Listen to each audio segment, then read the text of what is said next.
Hello guys, welcome back to our channel Gaming Basics, where we teach you basic tutorials on games. And in today's video I'm going to show you guys how you guys can make your Fortnite less laggy and run a bit smoother. So to do this, you need to firstly head over to this icon right here.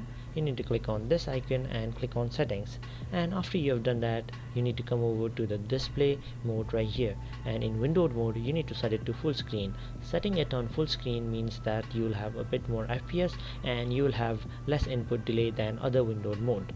And after that, turn the VSync off, and in rendering mode set it to performance low graphic fidelity. After you have done all of that, come down a bit more, and in here you need to turn down all of the settings to low.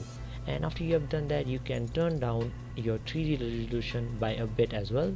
This will decrease your resolution of a texture, but it will make your game smoother and give you more FPS.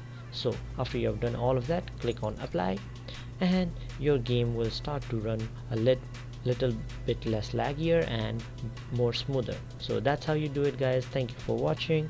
Make sure to like, share, comment and subscribe, and don't forget to hit the bell icon so you don't miss out on our next video. Also, please comment down below what video you guys want us to do next, and we will simply do so. Thank you for watching, and see you guys next time.